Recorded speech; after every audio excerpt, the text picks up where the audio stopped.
चुका है। Malaria bacterial संक्रमण नहीं है, मलेरिया जो है प्लाज्मोडियम नामक प्रोटोजोआ से होता है। और ये जो सूक्ष्मजीव होता है ये पैरासाइट होता है, परजीवी होता है। और ये मच्छर इसके वेक्टर होते हैं। तो मच्छरों के रथ पर सवार होकर एक परजीवी, एक पैरासाइट जो होता है वो प्लाज्मोडियम प्रोटोजोआ होता है, उसके काटने से मलेरिया फैलता है। इसलिए पहला वाला कथन बच्चों क्या है, गलत है। पहला वाला जो कथन है वह गलत है।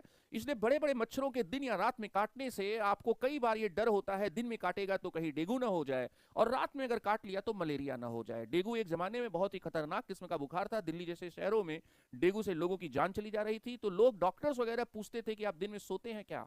तो भाई मैं दिन में तो नहीं सोता हूं, लेकिन एक बार डेंगू मुझे ऑफिस में बैठे बैठे मच्छरों के काटने की वजह से हो गया था। और मलेरिया भी इंसान को एक आध बार जिंदगी में हो ही जाता है। तो इसलिए क्या है, मलेरिया जो है ये फिर से वापस आ चुका है। और ये कछुआ छाप अगरबत्ती से अब बच्चों क्या है, ये कछुआ छाप अगरबत्ती से अब जाता नहीं है। ये बात भी अब समझने की है कि जो मॉस्कीटो रिपेलेंट हमने बनाए हैं, तो मच्छरों ने क्या किया, मच्छर ने भी उनके खिलाफ रेजिस्टेंस डेवलप कर लिया। और मच्छर में जो बैठा हुआ जो प्लाज्मोडियम पैरासाइट है, परजीवी है, जो उसी का खून पी रहा है, वो भी क्या है, रेजिस्टेंस हो गया। तो सबकी ताकत आजकल बढ़ गई है।